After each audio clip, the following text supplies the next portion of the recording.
Summary of Rich Dad, Poor Dad. Introduction. This book was published in 1997. The author of this book is Robert Kiyosaki. In the book, Robert mentions two father figures.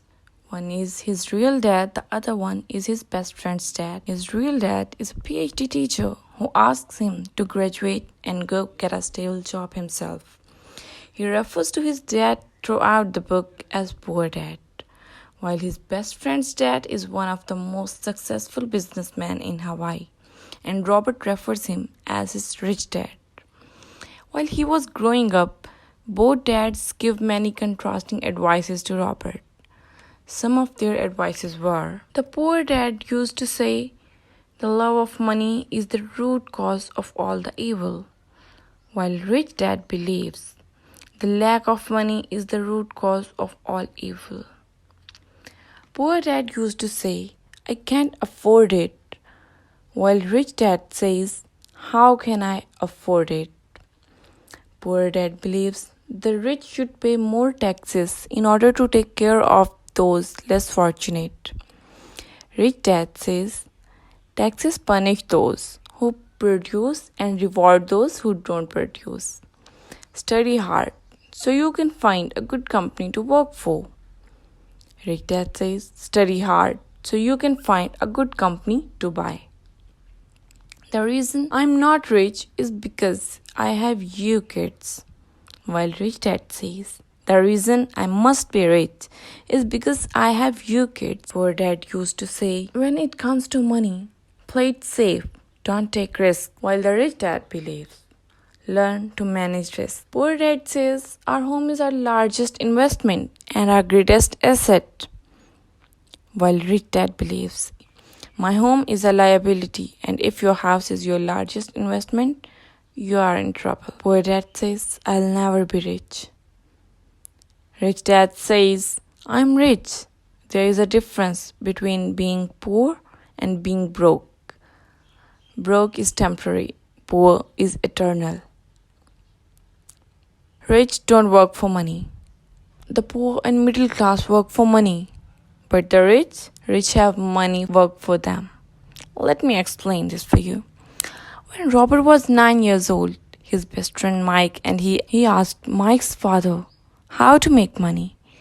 He asked them to work for him in the company and he would pay them 10 cents a week. Robert thought about quitting his job every week that passed by because of low income. At this time, Rich Dad gave him his first lesson. Life pushes us all around. Some people give up and others fight. A few learn the lesson and move on. They welcome life pushing them around. Most people leave their jobs because they are not receiving enough money. They would have already quit. The wealthy see it as an opportunity to learn. Next, the rich dad tells him about some biggest traps of life. So the rich dad says, people work very hard for little money, clinging on to the illusion of job, security, 3-week vacation, and a skimpy pension. When it comes to money, people are motivated by one of two things, greed or fear. We aren't always aware of these feelings. But if we don't make a conscious effort to think about how we manage our money, these emotions instinctively drive our decisions. To put this theory to test, the author invites us to imagine a hypothetical scenario. Let's say you just started a new job with a massive pay raise. So what's the most important step? It's deciding what to do with that money. That determines how awesome your financial future will be. So, as you contemplate this scenario, what do you think would be the right thing to do? Should you upgrade your lifestyle or should you invest in something like stocks or bonds? The author's research indicates that this is where the class difference really comes into play. Wealthy people teach their children to increase their wealth, even if it means redistributing it a bit by investing in stocks. The people who invest in stocks know that even if you're parting with a little bit of your wealth in the short term, those investments will make you more money in the long run. and that makes it a good choice. However, people who have less financial education are unlikely to make choices that would secure a solid financial future for themselves. The increased earning leads to increased spendings.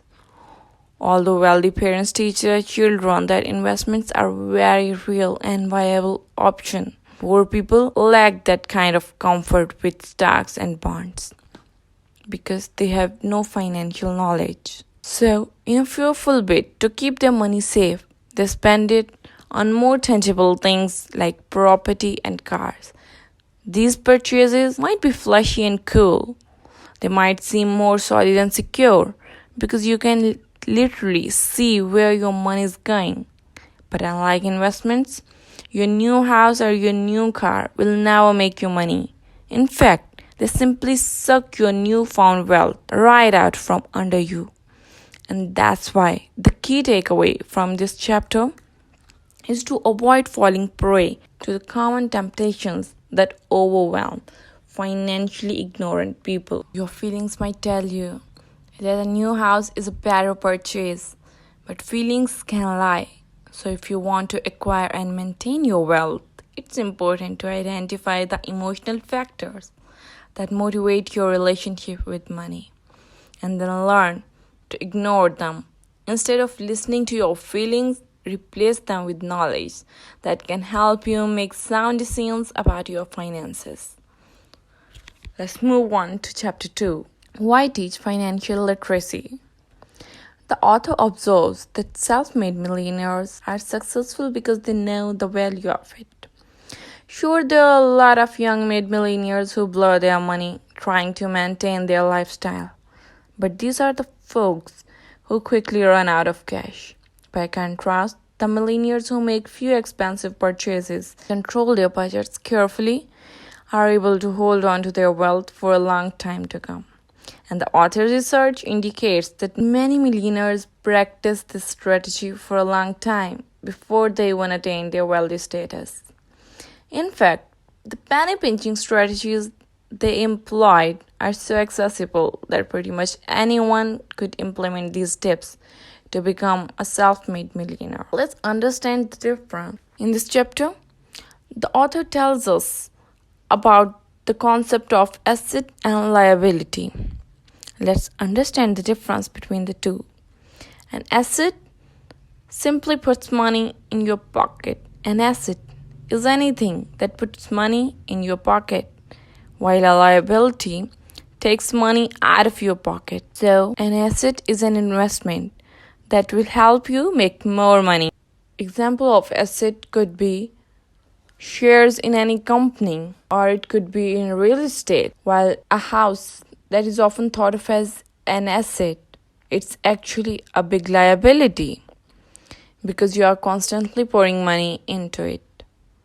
Whether that's because of the mortgage or because of repairs, renovations, decor, owning your home is more of money pit than people assume. So Robert says, want to grow rich? Concentrate your efforts on buying income-producing assets. When you truly understand what an asset is, keep liabilities and expenses low. You'll deepen your asset column. He also tells us about some of the assets that you can start focusing on. Number 1, business that don't require your presence to operate. Number 2, stocks. Number 3, bond. Number 4, income generating real estate. Number 5, notes, IOUs. Number 6, royalties from intellectual properties. Number 7, anything else that produces income or appreciates or already has a market. Chapter 3, mind your own business. There are 2 key messages in this business. First, pay off your debts and start investing in income-producing assets as soon as possible. Next, stay financially healthy by spending your time and investing as much of your money as possible in assets. In this chapter, Robert says that most people confuse their profession with their business, while they should understand the difference between the two. In other words, he says they spend their entire lives working in somebody else's business and making other people rich. The most important quote from this section is primary reason the majority of poor middle class are conservative is that they have no financial education. They have to cling to their jobs and play it safe. Can't afford to take risks. Lesson 4. The power of cooperation or having your own business. Business owners with corporation earn their money, then they spend it, and then they pay taxes on whatever money is left over for the corporation. Whereas people who work for corporations first earn their money, then they pay their taxes to government, and then they can spend whatever is left. The author also tells us about financial IQ in this chapter. So he says, financial IQ is made up of 4 parts. Number 1, accounting. The author believes it doesn't need a deep or core understanding of the finances, but it's just the ability to read and understand financial statements. That way you'll be able to know if any business is doing well or not. Number 2, investing. You should be able to know where to invest, the right place to invest or put the right place to put your money in. Number 3, understanding the market or understanding supply and demand and how that works. Number 4, the law and the benefit of these corporations. Let's move on to chapter number 5.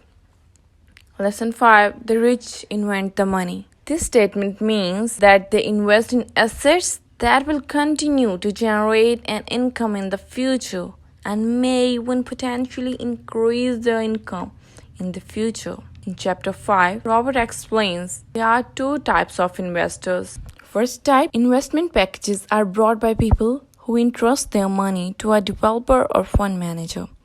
This is the way that most people invest, such as buying shares of an EFT or putting money into real estate crowdfunding venture. Number 2, professional investors. They look after their own investments, research the market to find deals that make sense, then hire professionals to manage the daily oversight. Professional investors have 3 things in common. Identify opportunities that other people have not found. Raise funds for investments. Work with other intelligent people. This is the first part of summary.